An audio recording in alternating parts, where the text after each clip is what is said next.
And he's like, you know, on this show, who pays you? And I said, what you mean, man? And so he said, who pays you? How do you get paid? And I said, man, I tried to be slick with my mouth, you know, Chi-Town shit. I said, man, I work for the city, man. The people pay me. And he wasn't trying to hear that shit. He said, man, white man pay you. So today, you can't do no more shows with me until you don't get funded by white man. Next year, he died. So that was 2012. 2014, I resigned from my city job at 30 years old. I didn't even have a plan, but that bothered me so much that I'm like, whatever I'm about to do, I'm about to do it. Now, I knew I had a pension. I withdrew that. It was like 40,000. I was going to open up a little sports lounge and then get back to the Pan-Africanism. We started doing shows in Tennessee, Chicago. I had a nonprofit called Black Metropolis Council. We was on 35th Street in the heart of Bronzeville, doing good. But I still felt like I wasn't doing my purpose, and I still was chasing the bag. And so I was in Vegas, 2016, October, Halloween weekend. Kanye West had a concert, San Pablo tour. This is 4 days before they checked him in the hospital. He was on that West Coast. And I'm looking at him on stage. We grew up like 5 minutes apart from each other. And I'm looking at him on stage, and he's just so passionate. It was like a moving stage. They go around the crowd.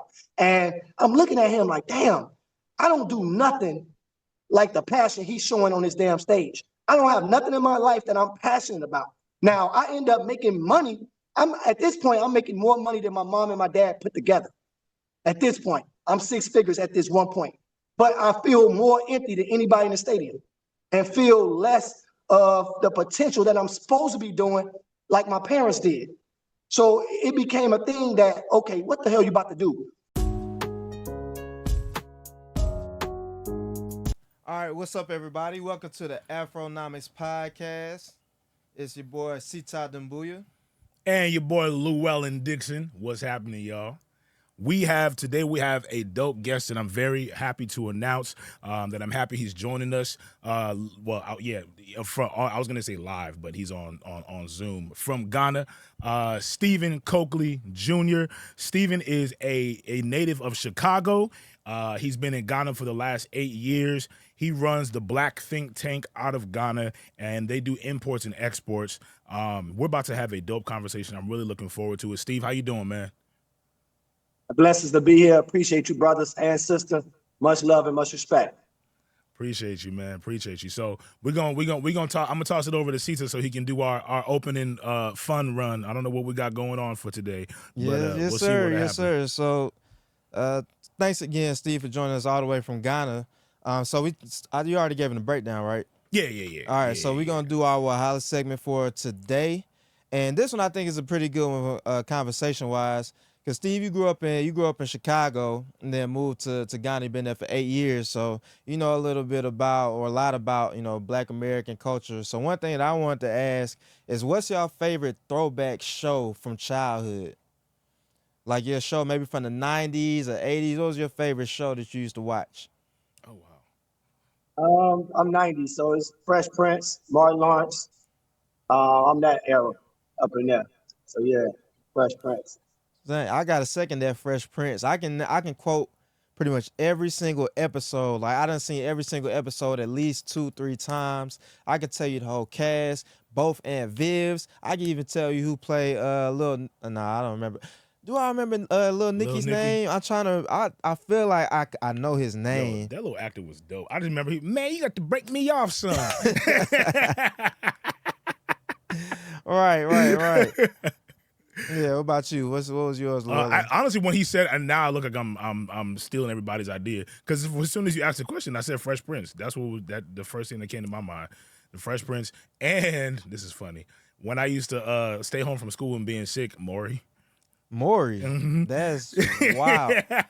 The talk shows. I used to like watching the talk shows. You like being messy. You like the drama.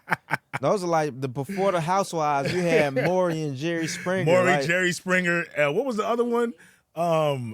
Ricky Lake. But yeah, no, Fresh Prince. The talk shows was funny. And another underrated show was Smart Guy. Smart Guy. I love Smart Guy. My Brother and Me. Do you remember that show? Are you too young for that?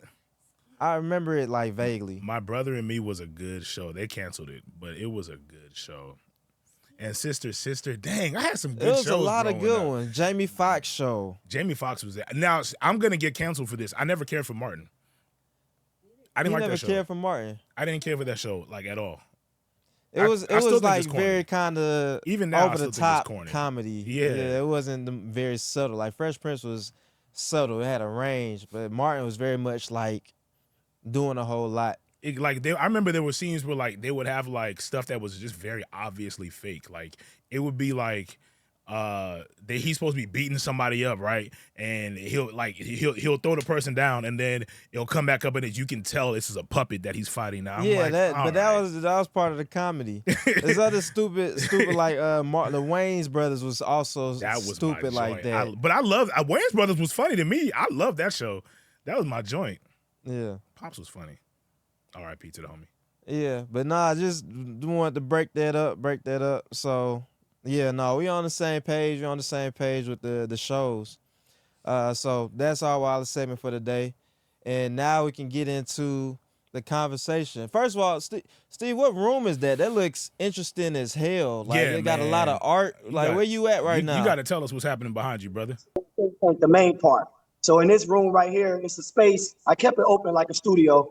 Yes, the artwork on the wall. I did the artwork during COVID. But I have 8 computers in here where people could come and use the computers. I let people host a space for free. So it's like a launch pad for products. So I teach people product development, but try to get people use the space for free, but they don't have to spend money on spaces to help them just get businesses going. I think that's like the definition of Pan-Africanism. And my contribution to the culture is to create dope spaces where people can do dope. I want to say dope shit out of them, but I know I'm gonna watch my language. You can say that, bro. You can say that. So I had the space. This is a black think tank. It consists of 2 buildings. So this is one of them. And this was actually the first building built in the Cebu Pan-African village, where 1,000 Black Americans bought land. Wow. So it's a project here.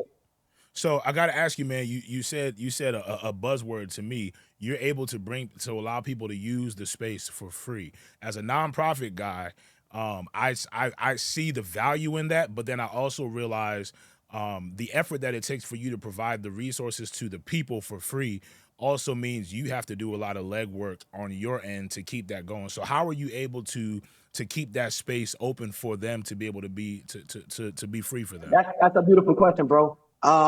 First, man, it's just you got to trust and have faith that you're doing your purpose, right? You live in your purpose and you're passionate about what you're doing.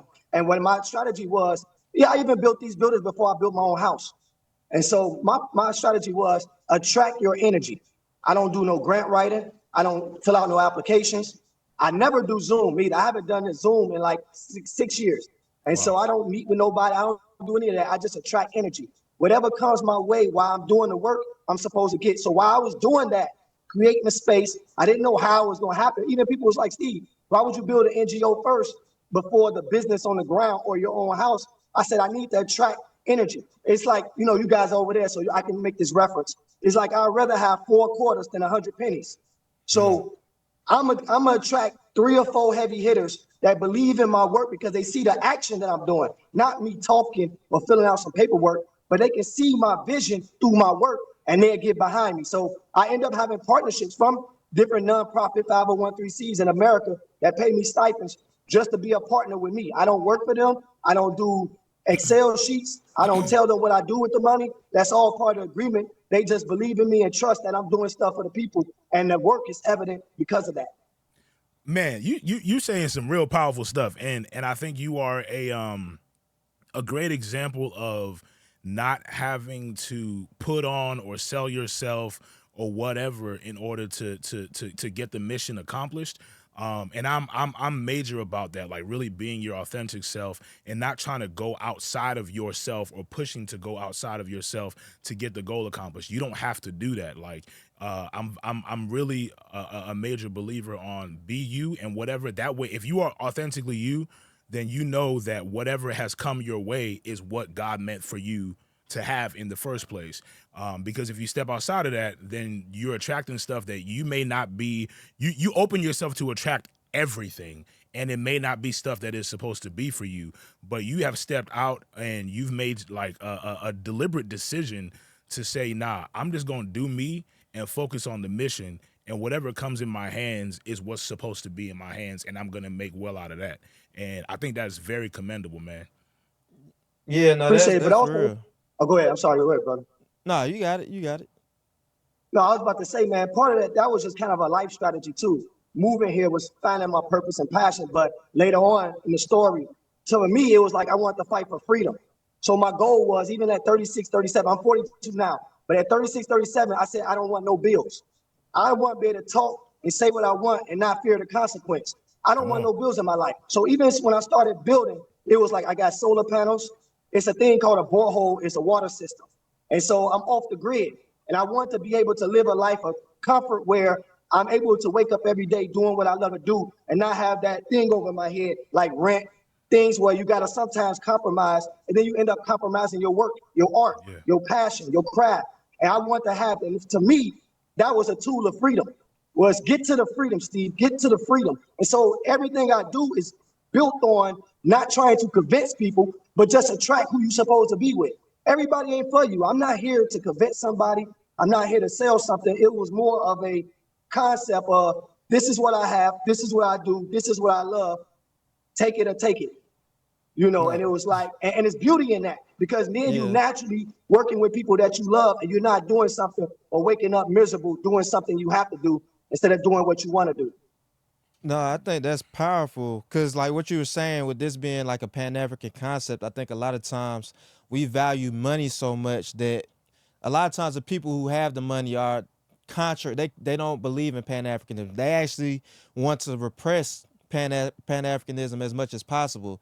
So the fact that you're doing what you're doing is like you kind of have to do it in a way where you're gonna attract people who believe in that vision.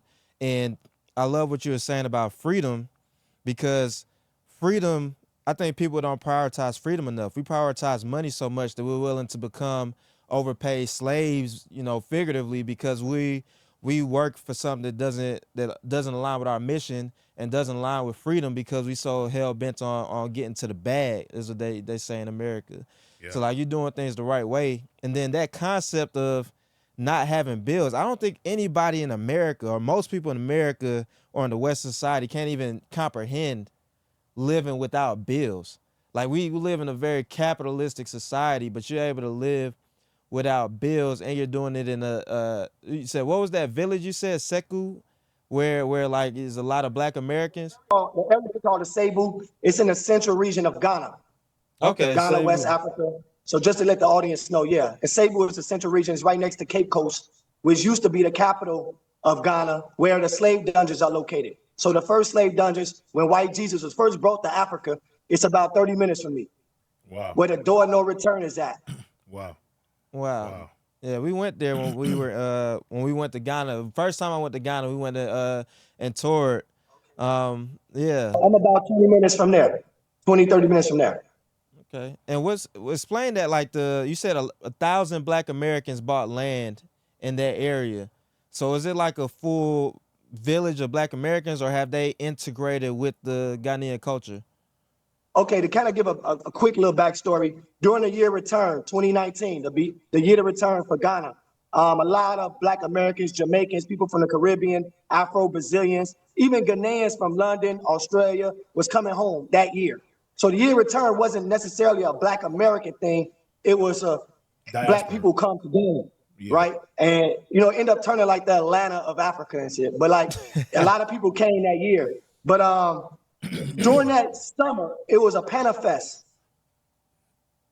area. You got to realize too, a lot of these chiefs are descendants of people that participated in the slave trade. And so besides the chief saying, I'm sorry for what my people may have helped with this process of your people, that's when it became like a diasporan thing, where I want diasporans to be able to come to my land and be able to buy land in this certain area for my people to come home. So it ain't just a year return of coming to visit, party, kick it, chill. That's cool. You know, it's all good. But he wanted to present something besides an apology.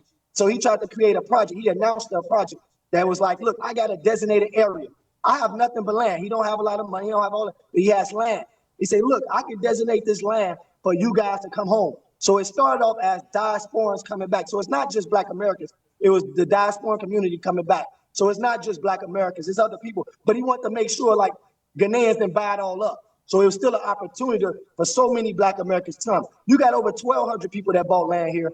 I'm saying it's at least 900 to 1,000 Black Americans part of that project. So that was the initiative in 2019. When 2020 hit, it had great momentum. When I bought in, it was like 20 people, 25 people when I paid.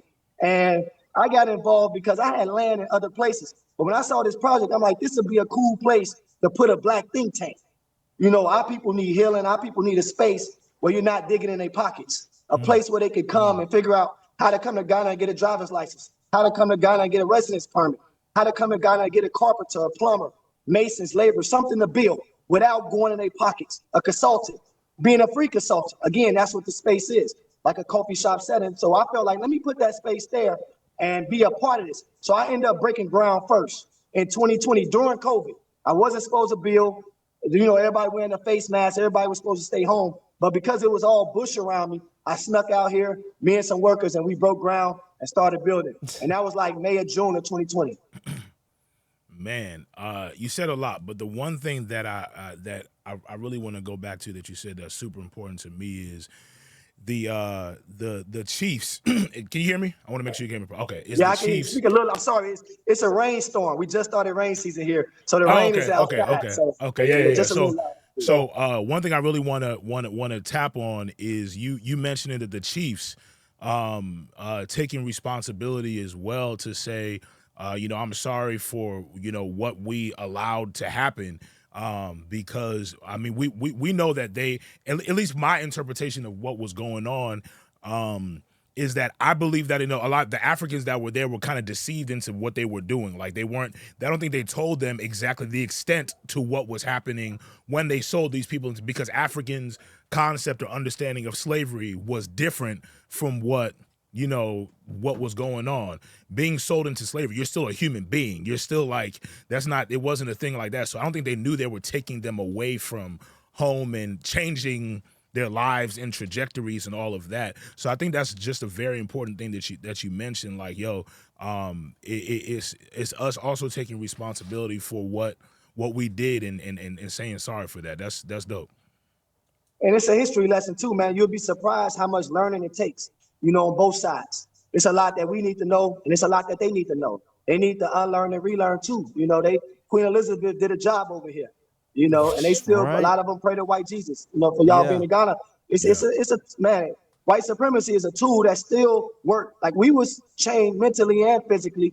They were still chained mentally, and those effects still happen today. So it's an education side of it. It's a process. And we gotta practice patience and know that the mission is bigger than all. And so we'll get there. For sure, man. So Black Think Tank, talk about us. Talk to us about it. How'd you come up with it? What are you all currently working on? What's the future? I want to know more. Okay, so like I mentioned, man, just try to create a space. Some stats just give you small. Like I'm here. When I moved to Ghana, I'm 33 years old. For people that's not retired, the failure rate is like 90% to make this move. 85, 90%. And I think it's more, right? And so when I got here in 2016, the friends I had in 2016, 2017, they're gone by 2018. In 2018, those new friends are gone by 2020. So it was so hard for people to figure out how to sustain themselves here. So I wanted to create a space. Again, we have think tanks in America. We got impact hubs. We got these, Stanford has it, Silicon Valley has it. Everybody has these think tanks where you just go in and think and tap into your genius. So I wanted to create a space because moving to Ghana is tough. You're not a citizen here. Yeah, I'm a citizen now, but when you get here, you're not a citizen. There's no jobs here. If you're not working for the United Nations or the embassy, there's no job. You can just walk up and fill out an application. So you have to wear a lot of hats. You can't, and that's sad. It shouldn't be like that, but it is. And a lot of people don't figure out how to sustain themselves. So when you see the Black American community, you watch YouTube or whatever, you may see somebody move. They don't last 2 years. Most of this community are retired people who get 401k, pension, or Social Security. That's the majority of our community. So for me, I wanted to reach out to my generation because I know that's still the spirit. I can't, when you're dealing with Pan-Africanism, you want the energy. You want the elders for wisdom, but you need my generation and before me for the energy, the spirit. But if they can't stay and they don't know how they're going to eat or how they're going to live, how can I combat that as well and get them to stay here? And so since I figured it out, I wanted to help others, and that's part of the NGO. That's why I said it's for free. Like, that's why I want them to launch their projects or launch their content. They do YouTube shows here. People did book signings here. We had health clinics. Man, we had a lady doing an ultrasound on my couch for women who can't afford ultrasounds. You know, it's just so much dope stuff happening in space. And my job is to create the space. I'm not the person that's going to tell you what to do. I don't create the rules. But whatever I can do for diasporans to help them make this transition here, especially my generation, I want to have that available. So that's what this space is, man. It's a think tank. It's an underground railroad. It's a hub for our people. Yeah, Steve, what's some of the biggest adjustments somebody in the diaspora has to make when making that move? Yes, oh man. It's to me, I think the biggest adjustment, the mistake we make is I think you can't plan for this. And that's crazy to say, right? People Yeah. have plans. Like, you know, somebody right now outside your studio, like, man, I'm gonna go to Ghana and open up a rib joint. When you get here, nobody ain't eating ribs, you know, and so, or they never had a restaurant there. So, you know, I think people come and they think, okay, the way I'm gonna sustain myself is I'm gonna create money, like you said, the bag, or I'm gonna do this. Instead of, I think what people should do is first declutter their mind. You're leaving America, hustle culture. You clutter. The girl you date want everything. You want shit. Everybody materialistic. You don't know where you're going. You got bills everywhere, card notes, insurance. You hustling, you're grinding, you're throwing money. It's all love. But you get to Ghana, you got to find yourself. So I think I tell people when they come, even in visits, I tell them, give yourself 1 year. When I first came here, man, my rent was $75 a month. You pay the rent up front for a year. Now, like you said, concept of no bills, come to Africa, you get a year. Once you pay your rent, you get a year to really sit down and just think. Listen to your gut feeling. We call it, what I like to call it here is reconnect to your primal curiosity. What they stripped of you when you went to school, when you went to chase the titles. Strip all of that and get back to what do you really love? What would make you wake up every day with passion? Tap into that and then create that from scratch in Ghana. Again, it's 10, 20 ways to come to Ghana. But I think that adjustment is always overskipped for a lot of people. That's why the percentages are so big. They're trying to find a way to make money when they should find a way to do what they love to do. And I think that is the biggest adjustment. The second thing is they speak English here. The parties are cool. The girls are cool. The exchange rate is cool. The adjustment isn't that bad because it's a peaceful country. Just this past year, Ghana was voted #2 most peaceful country in Africa out of 54 countries. And so you get a feeling of this love. You get a feeling of I'm home. But don't lose your defense. People come over here and they think they put their guards down. And the people around you still look at you like you rich. So they trying to get at you. Check your prices. Be careful who you around. These people will try to trick you. I don't think when they say a second peaceful country, they don't count scamming and selling fake land. They don't count that shit. I don't know why. But they some things they didn't put in the register on that one. But that stuff still happens in Ghana. Ghanaians will rob you with a smile. Nigerians rob you with a gun. So you got to know where you at. Don't lose your defense. I'm from Chicago. I seen girls come over here and get engaged in 3 weeks.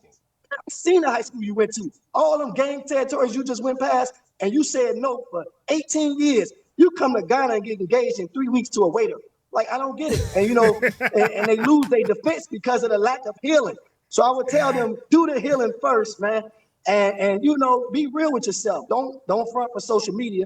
Take your time and find yourself before you get here. Yeah, no, that was a word, Brother, now, you said a lot. yeah. And I mean, you've spoken about it a few times. It's just like the Pan-African mindset and just having a completely different concept of thinking that's different from most Americans, and that's what really helped you make the transition. Now I know some of it. So of course you're doing a lot. You're doing a lot with Black Think Tank and just you making that transition. But I know that you had a foundation from your father, who he was big on the research of Pan-Africanism. I think a lot of people may not even know the significance of like your father and what he did and what he used to speak about. And there's reasons for that, because what he spoke about was very dangerous to keeping up the capitalist society. But how did kind of what he was, the foundation he built and what you learned from him, how did that kind of help shape you to where you are right now?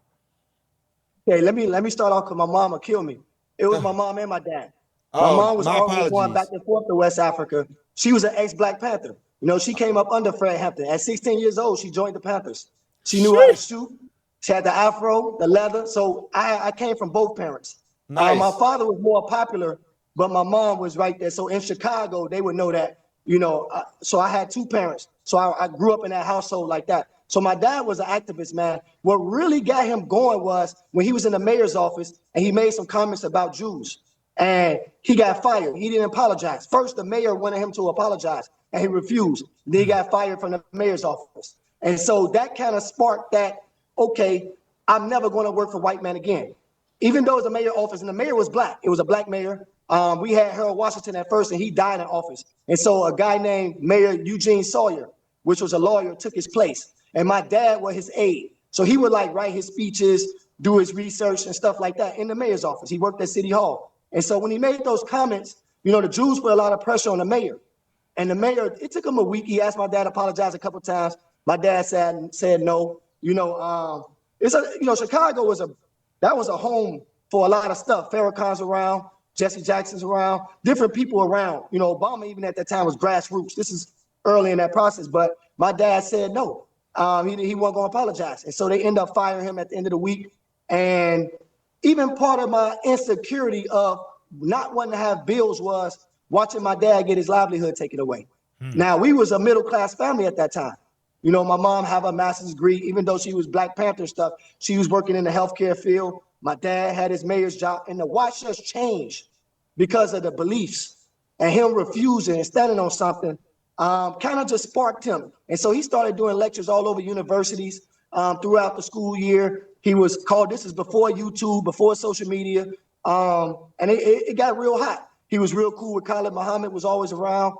Even when Khalid Muhammad broke up with Farrakhan, my dad went towards Khalid Muhammad. So it was like, you know, it was that love, that Pan-Africanism. So what you're saying is that foundation was to be unapologetic about who you are. So even when I went to school, like I couldn't stand up for the Pledge of Allegiance. And they kind of already knew, like my dad was always in the newspapers, and to see your dad be compared to Hitler because he said something, you know, it's like, it makes you build tough skin. And, you know, it made us tough, me and my sisters. And, you know, it was always in the house.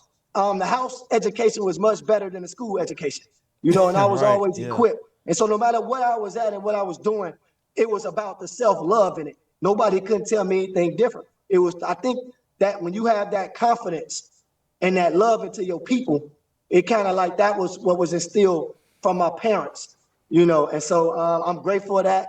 I lived through them. Even this building I'm in right now, my dad used to have this shape of a keyhole with an eye in it. This building is the shape of a keyhole to have contribution to him, to show him love. The next building next door, it says Gallery Nataki. My mom's name is Nataki. I named that after her just to know the foundation that I'm on. I'm standing on shoulders, even other elders too, but I stand on shoulders and I'm grateful for that. Man. I think the word that you said one word and then your entire speech and conversation brings another word to mind. You said unapologetic. And in order to be unapologetic, you also have to have audacity. Like you were raised by people who were audacious to do what they did, to basically say like, nah, I'm going to stand on business from the jump. I'm not going to apologize for stuff just to acquiesce to do and be who you think I should be. Like that's just a powerful mindset to be born into. And the level of freedom, like how you speak and the energy that you just portray is like, it's a legit idea of like freedom. It's the freedom that I think a lot of Black people here want, but there's like a gap between that's the freedom I want, but what am I willing to do to actually get there? And I think the only way to fill that gap is honestly is audacity. You got to be unapologetic, but have the audacity to be like, nah, come hell or high water, I'm going to do what needs to be done and be me. And that's powerful. That's why you're able to achieve what you have, because like people, again, the idea of like you not doing the extra work to try to do all the fundraising on. I run a nonprofit, And so like I know what it is to like try to fundraise and go out and make the relationships and do all of that. But like just looking at what you have around you, you can see your space is not, it's not janky. It looks it's put together. It's nice. You have 2 buildings, you have land, you have all those things, and it's the result of audacity. And it's also you gotta devalue the system. If you're stuck chasing the bag and put that as like your god, then you gotta realize that the system itself is curated in a way that you chasing the bag is gonna take you away from being Pan-African and chasing freedom. So you gotta forego certain things or have a completely different mindset of what you value. Because if you value the wrong things, it's like they dangle that carrot. It's the carrot and the stick. They're going to reward you for playing into the system and perpetuating supremacy, but then they're going to punish you for going against it and trying to fight for black liberation. So like everything you said of how they, did XYZ and disenfranchise your family because of what your father stood, because he stood on business, it's like you protected yourself from doing that, from them being able to do that to you by building your own and becoming self-sufficient, self-reliant.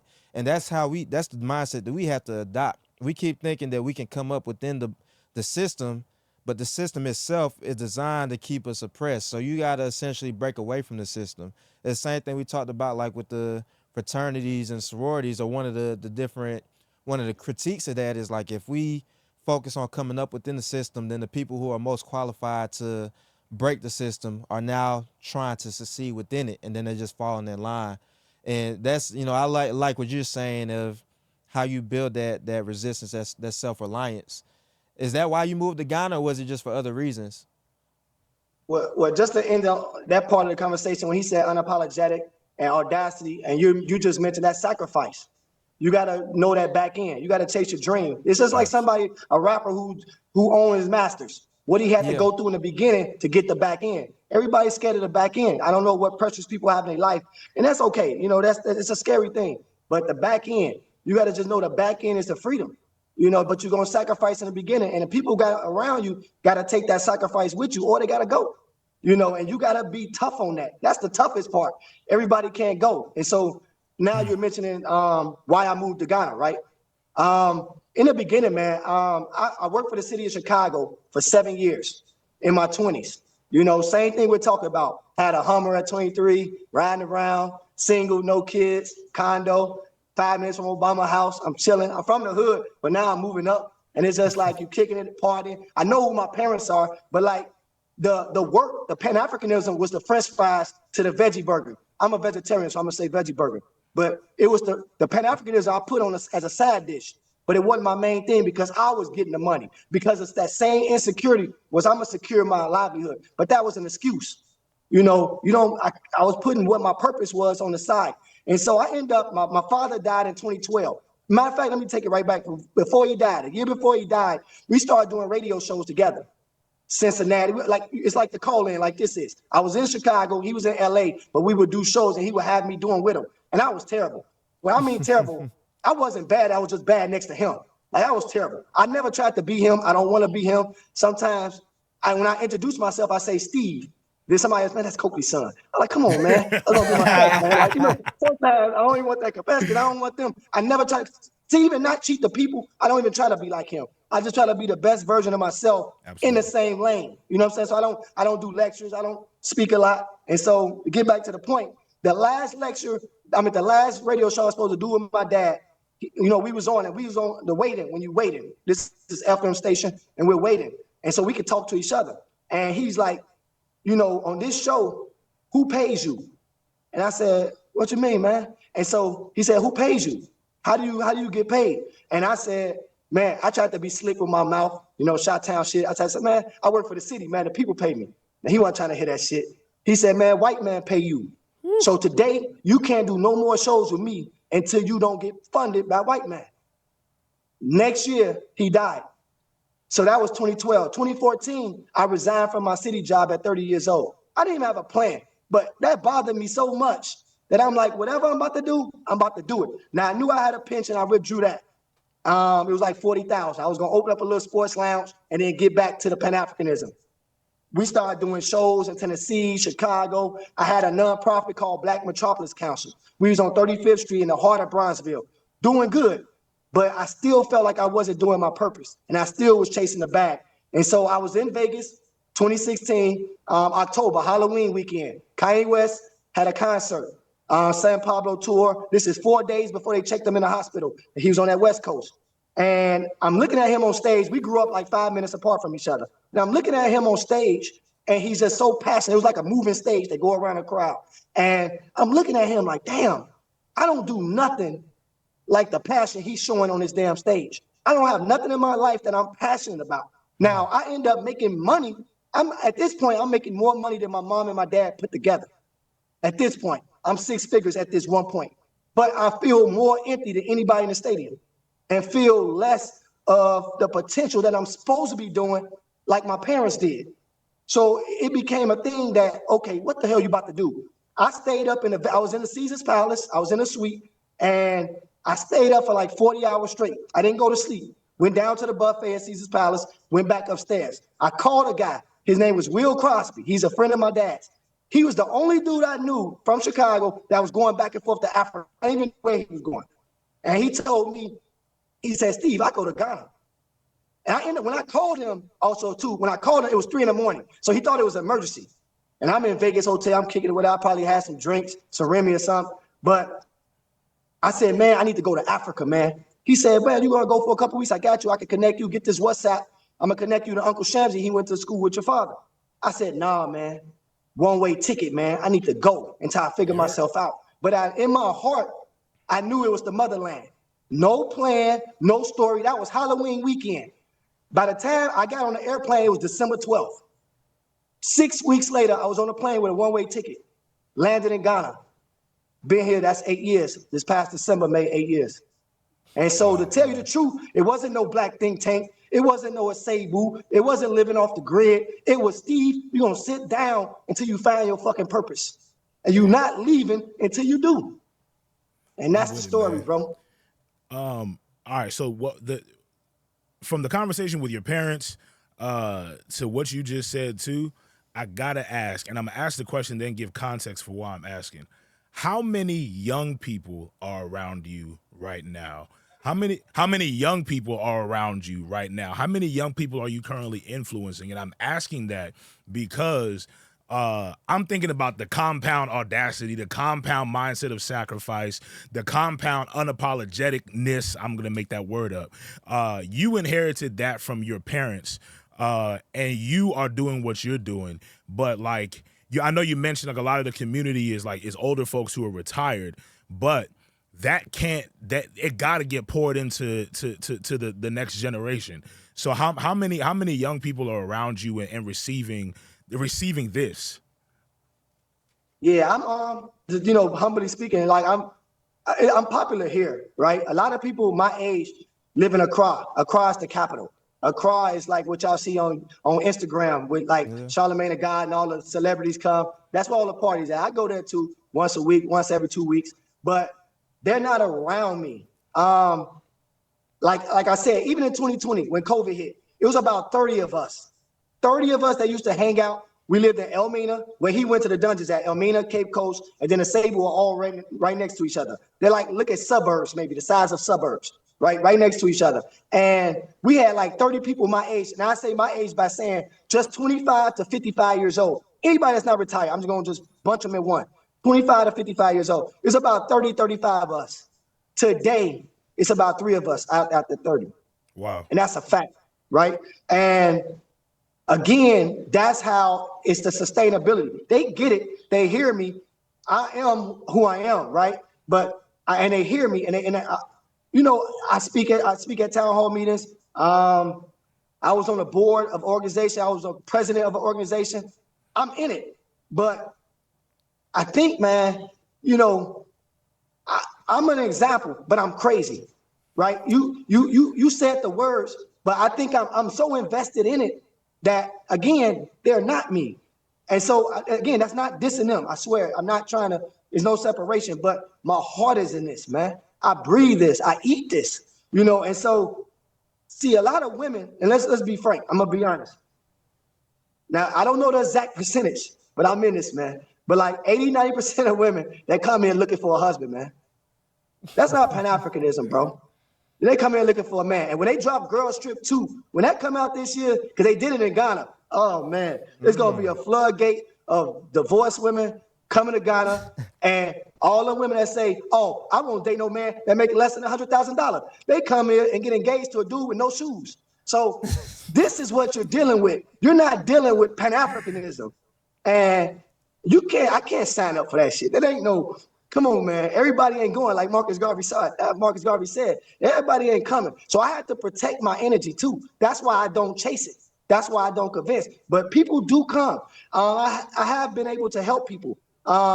People started businesses here. I'm the background of that. People done interviews and mention my name. You know, people do radio shows and say my name. So I'm grateful for that. I don't tell them to say it. I don't tell nobody to promote my project, but they say it. But it's you got to realize, bro, why are people moving to Ghana?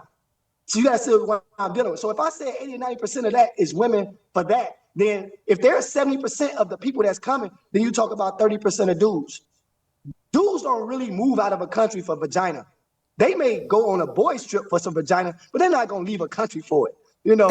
And so when guys come, it's more respect than that, but also it's just not a big community of my age living here yet.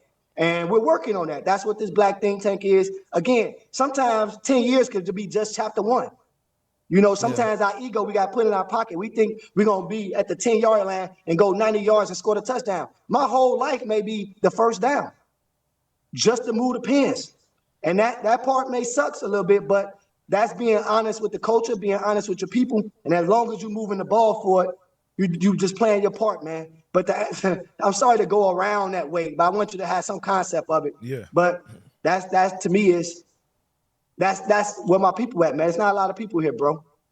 So what's your long-term And I'm talking goal? about Black Americans. I'm sorry, I'm talking about Black Americans. So with Ghanaians, they around me. I just did a radio show 2 days ago. The Ghanaians, the Nigerians, I got them. And what dude doing in Burkina Faso, what Mali, Niger doing, what the 42-year-old president in Senegal doing, what the 41-year-old president in Chad doing, man, it's happening. I'm on campus. I speak to students on campus, and so they're moving. But I answer your question based on the diasporan community. That's my age. Gotcha. So what are your goals with like Black Think Tank, you know, long term? Like what are you trying to do? What's that vision look like? My goal is to have think tanks in every region.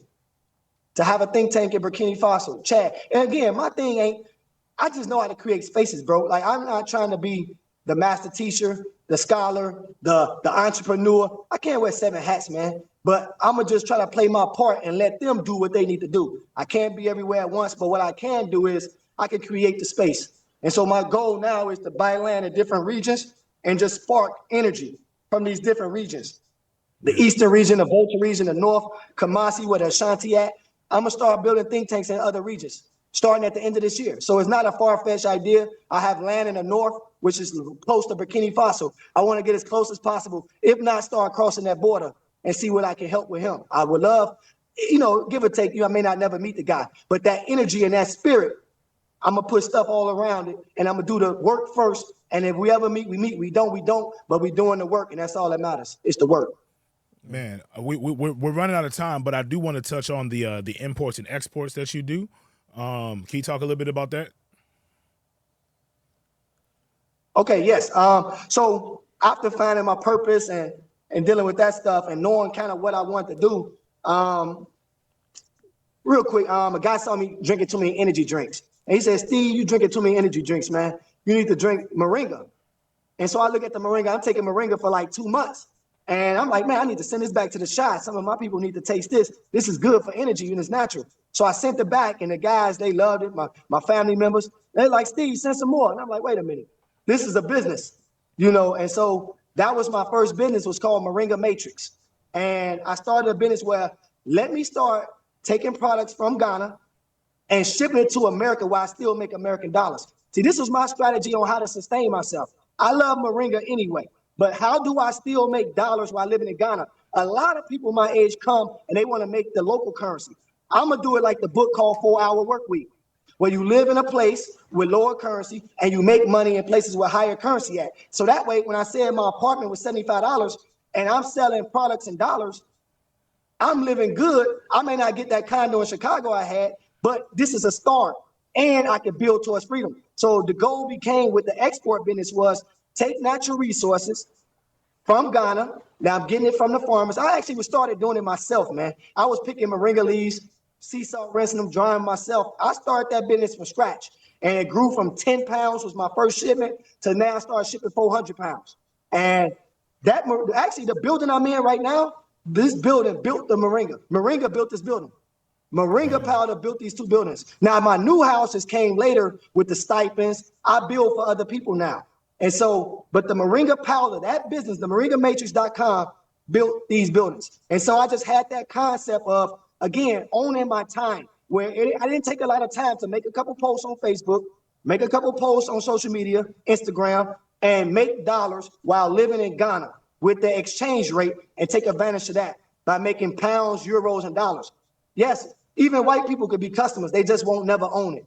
They could be fans and customers, but I won't let them own shit. And that's the goal of African, what I teach at the think tank. Let's do product development. Let's sell these resources at wholesale prices. They can buy it, but they better buy it at the price they're supposed to buy it, at the value. Don't let them come in here and do it. And then I teach product development, where I teach people how to package it, how to label it. And I sell a Moringa pack at that time, selling it $22, $23 a pack.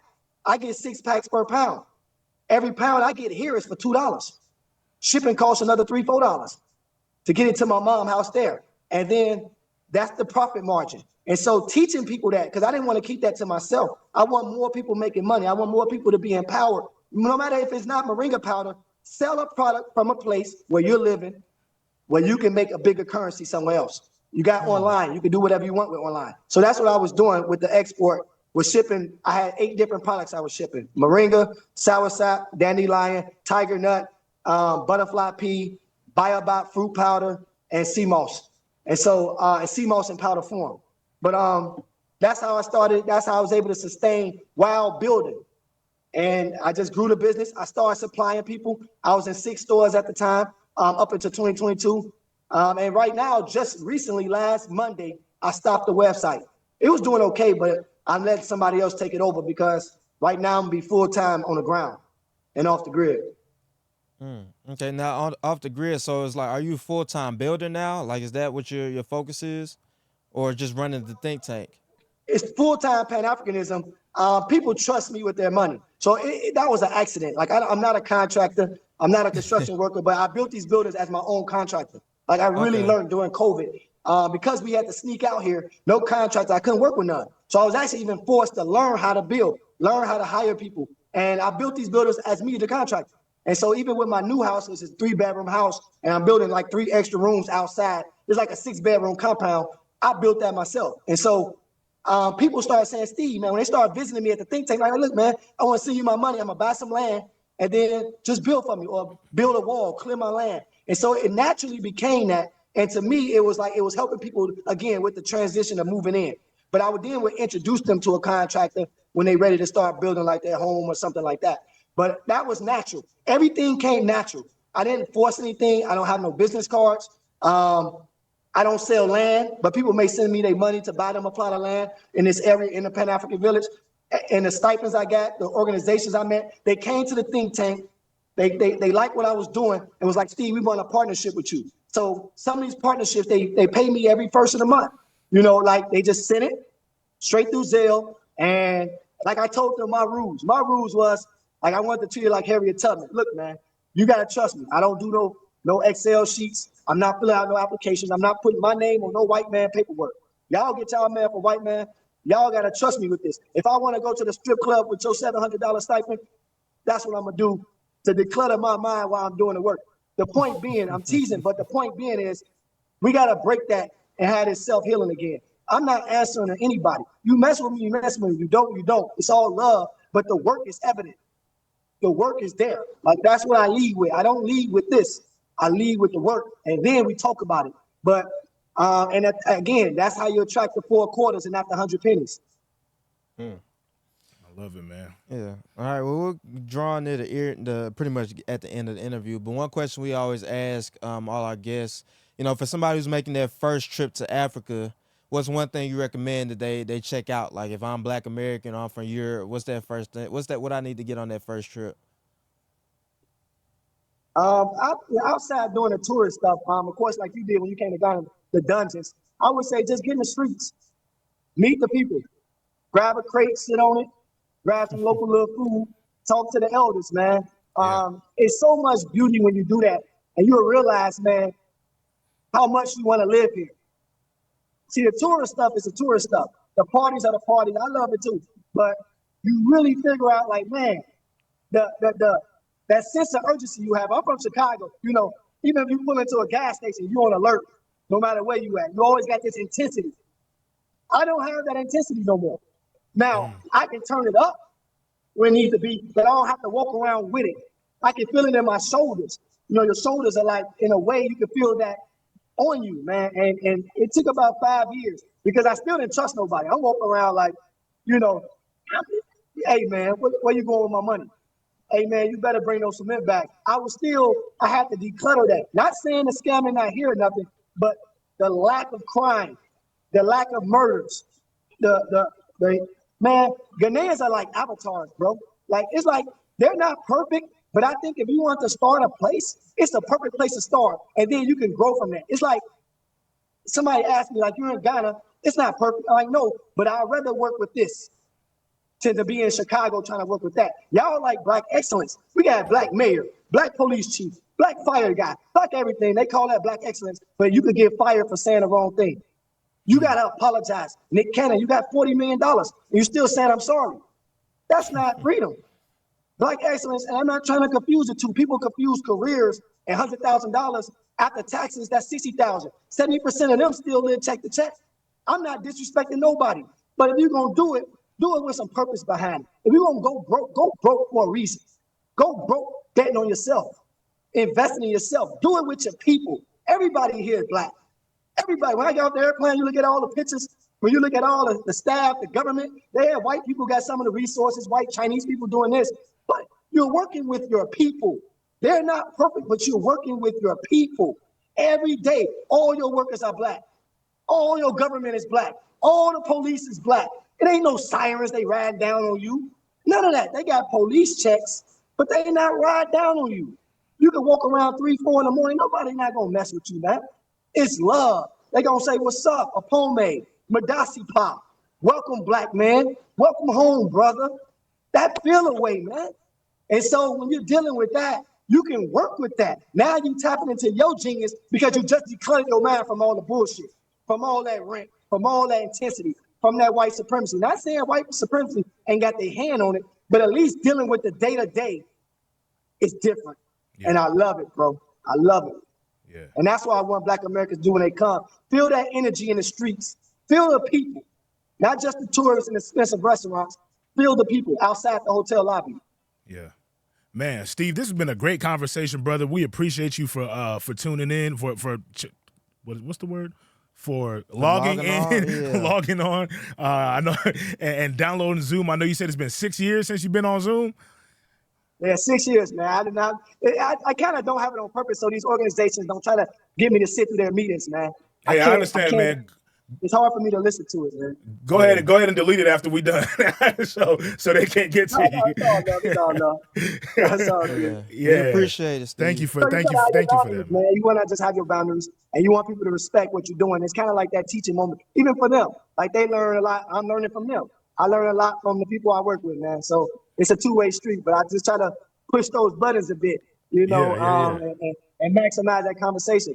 My number one organization that I work with, they all university presidents, all black men, a group called the Men Organization, A2MEND. And they are $1 million organization out of California. And all of them are university presidents or community college presidents or vice presidents. And so when you're dealing with that corporate ladder climbing, that audacity, like you said, their audacity is different. You know, it's like, and we got to break those barriers. Like, bro, see, they run schools. I put a mindset in them. Imagine if you own the school. You teach curriculum. Imagine if you write the curriculum. Yeah. And so to break that chain and break that barrier, that's how we able to talk. And if I can talk to them, I have to be talking from a point and stand on my square that I'm saying. What I'm saying is what I'm doing. And that's the square I stand on. And that's how it becomes believable. And I can talk to people like that, and they don't take it as disrespect because it's all love. And that's what they're doing right now. They about to start building a school in Ghana. That's what's up. There it is. There it is, man. Thank you, brother. That's all we got for today. Welcome. Thank you, y'all, for tuning into another episode of Afronomics. I'll be messing up this exit, but thank y'all for tuning into another episode of Afronomics. We have my brother Steve Coakley out from today from Ghana. You already know what it is. Like, subscribe, tell everybody that you know, share it a million times, and we'll be back with another episode of your favorite African podcast. There you go.